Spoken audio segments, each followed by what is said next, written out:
Ne uităm la un Iveco Daily, versiunea lungă, 4,6 metri, încape 2 Renegade în el. Problema, valva EGR. Ok, am fost la 2 mecanici și mi-au spus că trebuie să dau motorul jos ca să schimb valva EGR. Well, am stat și m-am gândit și am găsit o soluție țărănească. Una din ele, ca să poți desface șuruburile ruginite de 14 ani, ca să din 2007, trebuie neapărat daltă și ciocan. Ca să ajung la valva EGR, fără să dau motorul jos, am făcut aici o fereastră de vizitare sub bord. Cred că n-ați mai văzut așa ceva. După cum vedeți, tot bordul e tras afară de acolo și toată fereastra asta de vizitare va fi acoperită din nou. Tot va fi pus la loc și nici nu vei ști măcar că s-a umblat aici. Am tăiat-o, trebuie să tai aici valva EGR, am tăiat-o ca să pot ajunge să scot șurubul din partea dreaptă de aici. O trebuie să tai afară, să pot intra cu daltă de aici. Șuruburile astea două le-am pus eu provizoriu ca să pot lovi cu dalta, să nu se strice altceva pe aici.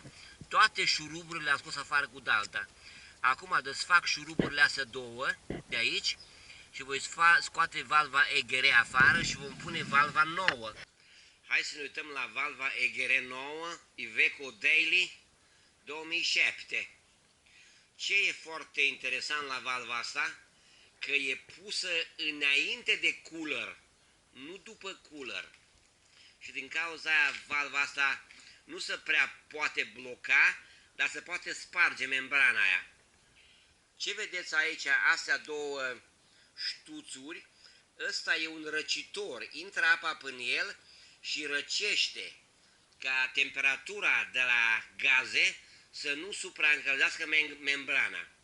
Dar valva asta e foarte greu să fie blocată pentru că funcționează cu gaze foarte, foarte fierbinți. La mașini, la cele mai multe mașini care am văzut până acum, valva asta e pusă după răcitorul de gaze. Ok, ca să scot șuruburile astea de aici, dragilor, am folosit cam un spray întreg de la de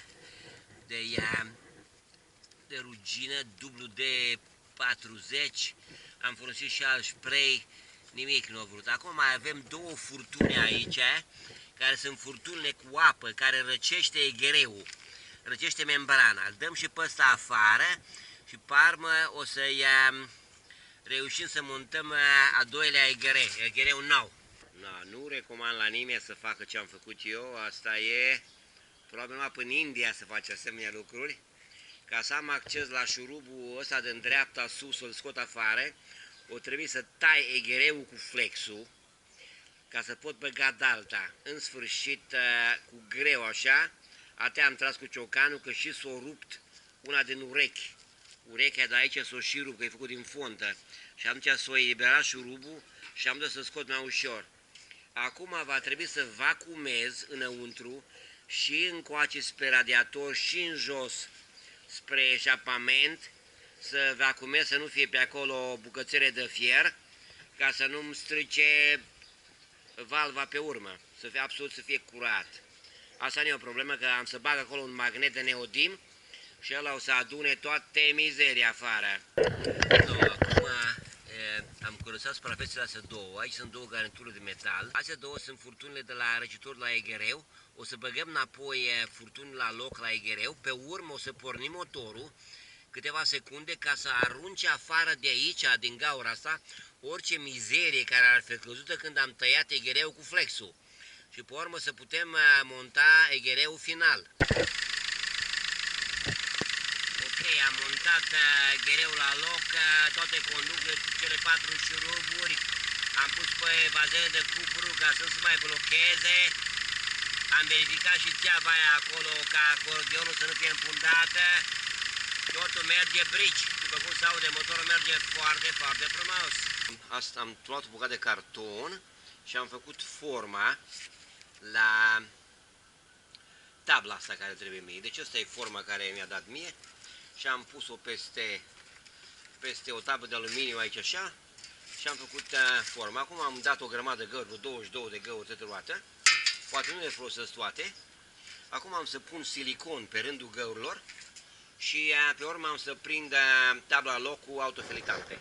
Ok, după cum vedeți am pus niște silicon din ăsta roșu aici pe el ca să nu intre gazele, să mor acolo în dubă de gaz. Siliconul ăsta roșu care îl cumperi cu 10 lei, să nu cumva să-l folosiți la motor nicăieri, că nu-i bun de nimica. Ăsta nu e silicon de folosit la motor. Pentru așa ceva ce am folosit eu e ok. Hai să o punem sus. Ok, am terminat cu eghereul acolo. Acum am tras izolația la loc și am prins-o cu niște copcii de sârmă, similar cum îi bagi la porc în nas, ca să ține izolația acolo. E cam țărănește, dar e bine. Am înfundat gaura de vizitare cu o tablă de aluminiu de 60 de cm lungă, să acopere acolo foarte bine. Am prins câteva autofiletante, cred că am băgat vreo 10 autofiletante pe aici, unde s-a putut. Acum am să pun preșul la loc, să-l prind frumos și după aia vine bordul, partea de jos a bordului vine prins la loc în toate șuruburile originale. Ok, la faza asta am pus badocul ăla acolo înăuntru de aluminiu frumos, l-am prins, l-am văzut cu silicon. Ăsta e suflanta de la încălzire. Am pus bara asta care am tăiat-o, bara asta am tăiat-o pe aici, am băgat o țeavă înăuntru și am băgat două autofiletante și acolo am tăiat, am pus tablă prin spate și am băgat două filetante și aici am băgat două autofiletante. Nu am vrut să sudez în mașină ca să nu fac ceva probleme cu calculatorul de bord, chestii de genul ăsta, deci am evitat sudura în mașină. Acum o să punem bordul de jos, partea asta gri, definitiv. Mai am de pus ornamentul la manetă, radio, cutia asta deasupra, difuzorul ăsta de aici și un ornament acolo sub bord. Și o să fie gata de drum. Mersi că v-ați uitat!